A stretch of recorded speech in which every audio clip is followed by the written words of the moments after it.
ከገዳ ባንክ በተመቻቸ የብድር ስርዓት ያረጁና ከገበያ እየወጡ ያሉ የህዝብ ትራንስፖርት ሰጪ ታክሲዎችን ወደ አዲስ የኤሌክትሪክ መኪና መቀየር የሚያስችል ስርዓት መጀመሩ ተነግሯል። ይህ የተባለው ገዳ ባንክ ከናይስ ትሬዲንግ ኃላፊነቱ የተወሰነ የግል ማህበር ጋር የመግባቢያ ሰነድ በተፈራረሙበት ወቅት ሲሆን ስምምነቱ በትራንስፖርት ዘርፍ ላይ ያለውን ችግር ለመፍታት ያለመ ነውም ተብሏል።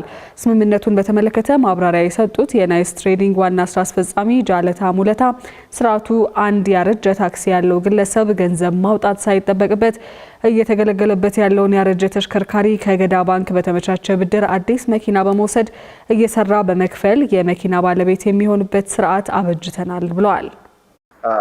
እንደነገርኳችሁ አዲስ አበባ ከ10,000 መኪና በላይ ትፈልጋለች። አሁን መንግስት ባወጣው አዋጅ ደግሞ እነዚህ ያረጁና የዲዝል መኪናዎች ጉዳትም ያደረሱ ስለሆነ በአካባቢ ብክለት ላይም ትልቅ ተጽዕኖ እየፈጠሩ ስለሆነ እንዴት ነው እነዚህን ሰዎች ልንደርስ የምንችለው? ለምን ይሄ ዘርፍ ብዙ ሰዎችን ተሸክሞ ነው ያለው።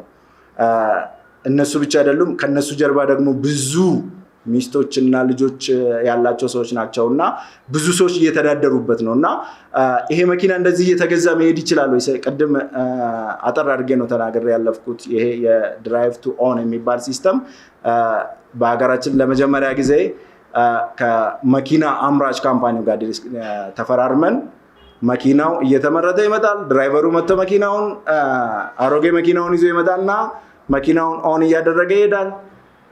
መኪናውን ከሰጠነው በኋላ መኪናውን እየነዳ እየኖረ የመኪናውን ዕዳ እየከፈለ መኪናውን ኦን እያደረገ ይሄዳል። መኪና በመግዛት አዲስ አበባ የምትፈልገው ሰክሰስ ላይ መድረስ ስለማንችል አክለውም ካለው የትራንስፖርት ችግር አንጻር ለትራንስፖርት ተጠቃሚዎች በአነስተኛ ክፍያ ሌላ አማራጭ የሚሆን ስርዓት መሆኑን ያነሱት ታክሲ ሼሪንግ ፕላትፎርም ነው ይዘንለት የመጣ ነው። ይህ ሰውዬ ለምንድን ነው ከማያውቅ ሰው ጋር ተጠራርቶ ሸሚ የያዘው የማያውቀውን ሰው ኢንቫይት ከሚያደርግ ይሄንን ኢንቫይት የሚያደርግለት ሲስተም ማንሰራ ብለን የታክሲ ሼሪንግ ፕላትፎርም ይሰራል። የገዳ ባንክ ዋና ስራ አስፈጻሚ ወልዴ ቡልቶ በበኩላቸው ባንኩ ማህበረሰቡን ተጠቃሚ የሚያደርጉ አዳዲስ የብድር ስርዓቶችን እያስፋፋ መሆኑን ያነሱ ሲሆን ከናይስ ትሬዲንግ ጋር በመተባበር ወደ ሀገር ውስጥ የሚገቡት የኤሌክትሪክ መኪኖች በመሆናቸው ሀገራችን ከምትከተለው የአረንጓዴ ልማት ፖሊሲ ጋር አብሮ የሚሄድም ነው ብለዋል።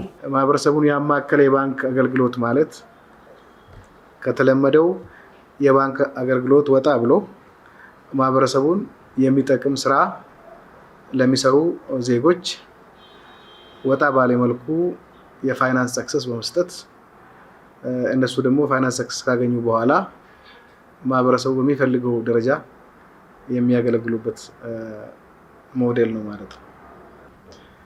ከማህበረሰቡ አንጻር ስናይ የትራንስፖርት ችግር ከመቅረፍም ባሻገር ኢንቫይሮንሜንታሊ ፍሬንድሊ የሆነ መኪና ነው። ከጊዜው ጋር የሚሄድ የግሪን ኢንቫይሮንሜንት ጋራ በቀጥታ የሚገናኝ ፕሮጀክት ነው። ስለዚህ በኤሌክትሪክ የሚሰራ መኪና ነው ማለት ነው። ለጊዜው በ10 መኪኖች የተጀመረው ይህ ስምምነት በ6 ወር ጊዜ ውስጥ 600 ለማድረስ ታቅዷል የተባለ ሲሆን በአመት ውስጥ ደግሞ 1000 የኤሌክትሪክ መኪናዎችን ለማስገባት ተዘጋጅተናል የተባለው ባንኩ ስራውን ለማቀላጠፍና የባንክ ተደራሽነቱን ይበልጥ ለማስፋፋት በሀገር ውስጥና በውጭ ከሚገኙ የተለያዩ ተቋማት ጋር አጋርነት በመፍጠር በመስራት ላይ ይገኛል የተባለ ሲሆን ይህ ከናይስ ኢኖቬሽንና ኢንኩቤሽን ሴንተር ጋር በመተባበር የተደረገው ስምምነትም የዚህ ማሳያ መሆኑም በስምምነቱ ወቅት ተነስቷል። ከማዳበሪያ ግዢ ጋር በተያያዘ የተጠረጠሩ 11 የመንግስት የስራ ኃላፊዎች በቁጥጥር ስር መዋላቸውን የኢትዮጵያ ፌዴራል ፖሊስ አስታወቀም። በቁጥጥር ስር ከዋሉት ውስጥ የኢትዮጵያ የግብርና ስራዎች ኮርፖሬሽን ዋና ስራ አስፈጻሚ የነበሩት ክፍሌ ወልደ ማርያምና የኢትዮጵያ ባህር ትራንስፖርትና ሎጂስቲክስ ምክትል ስራ አስፈጻሚ የነበሩት ካፒቴን ወንደሰን ካሳ አሰፋ ይገኙበታል። በወንጀል ድርጊቱ ተጠርጥረው ክስ የተመሰረተባቸው ተከሳሾቹ የክልል መንግስታትና የኢትዮጵያ ግብርና ስራዎች ኮርፖሬሽን የዓለም አቀፍ የአፈር ማዳበሪያ ግዢ እንዲፈጸም የሰጡትን ውክልናና የኮርፖሬሽኑ የስራ አመራር ቦርድ ውሳኔዎች፣ የግዢ መመሪያዎችን፣ ውሎችንና ድንጋጌዎችን በመጣስ ወንጀሉን ፈጽመዋል የተባለው በዚህም ከ5 ቢሊዮን 681 ሚሊዮን ብር በላይ የሙስና ወንጀል በአድራጊነትና በተከፋይነት ተጠርጥረው ክስ እንደተመሰረተባቸው ከፌዴራል ፖሊስ ያገኘነው መረጃ አመላክቷል። አንድ የቻይና ባንክ ለቢሾፍቱ ዓለም አቀፍ አየር ማረፊያ ግንባታ $500 ሚሊዮን እንደሚያቀርብ የኢትዮጵያ አየር መንገድ አስታወቀም። የኢትዮጵያ አየር መንገድ ግሩፕ ዋና ስራ አስፈጻሚ መስፍን ጣሰው ይህንን የገለጹት በሞሮኮ ራባት እየተካሄደ ባለው የአፍሪካ ኢንቨስትመንት ፎረም ላይ ሲሆን ገንዘቡን የሚያቀርበው ባንክ የትኛው እንደሆነ ባይገልጹም ድጋፉ ግን ለአየር ማረፊያው ግንባታ ስራ ወሳኝ ነው ብለዋል። በቢሾፍቱ የሚገነባው ዓለም አቀፍ አየር ማረፊያ የመሬት ግዢና የአካባቢው ነዋሪዎች ካሳን ጨምሮ 12.5 ቢሊዮን የአሜሪካ ዶላር ወጪ ይጠይቃል የተባለ ሲሆን ለግንባታ ስራው የሚውለው $8 ቢሊዮን በግል ባለሀብቶች የሚቀርብ መሆኑም ተገልጿል።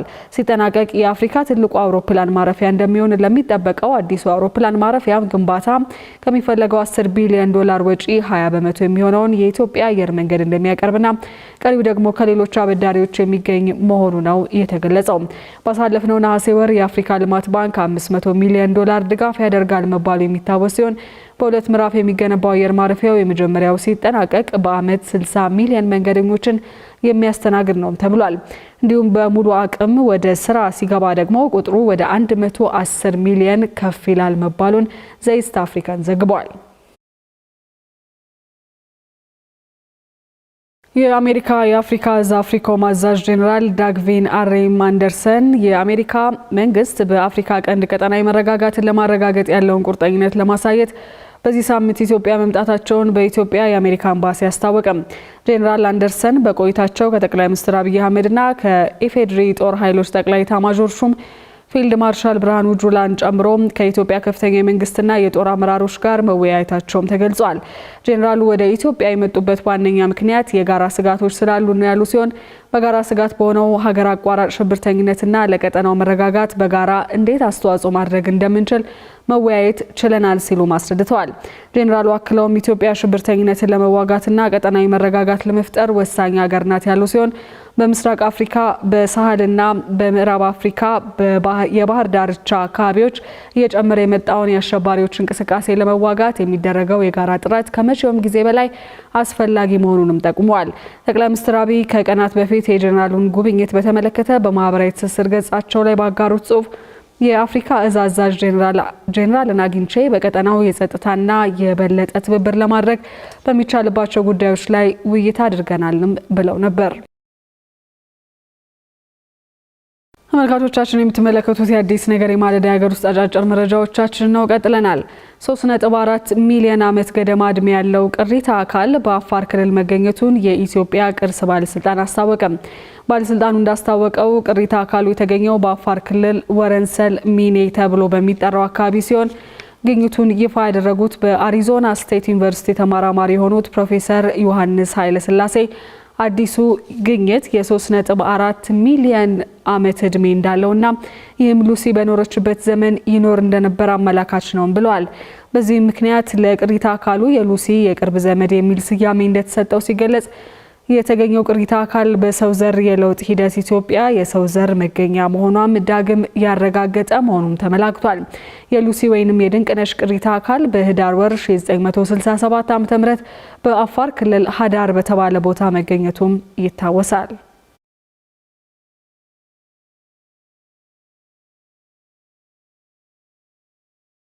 አዲስ አበባ ዩኒቨርሲቲ ያለፈባቸውን 75 ዓመታት ጉዞና ውጣ ውረድን የሚሰንድ መጽሐፍ በመጪው ታህሳስ ወር 2018 ዓ.ም እንደሚያስመርቅ አስታውቋል። ዩኒቨርሲቲው ይህንን የገለጸው 75ኛ ዓመት የአልማዝ ኢዮቤልዩ በዓል አከባበሩን አስመልክቶ የሚያከናውናቸውን ሁነቶች የተመለከተ መግለጫ በሰጠበት ወቅት ሲሆን የምስረታ በዓሉን ያለፈበትን ታሪክ፣ አሁን ያለበትን ሁኔታ እንዲሁም የመጪ ዘመን ራዕዩን በሚያሳይ መልኩ ለማክበር ዝግጅት ማጠናቀቁን የገለጸው። በዚህም ዩኒቨርሲቲው የጉዞ ሂደቱን የሚያሳይ ዶክመንተሪ በማዘጋጀት በስፖርታዊ ውድድሮች፣ የአካዳሚክ ሴሚናሮች፣ የፓናል ውይይቶች፣ የእግር ጉዞ፣ የበጎ ፍቃድ ስራዎችን ጨምሮ በተለያዩ ሁኔታዎች እንደሚከበርም ጠቁሟል።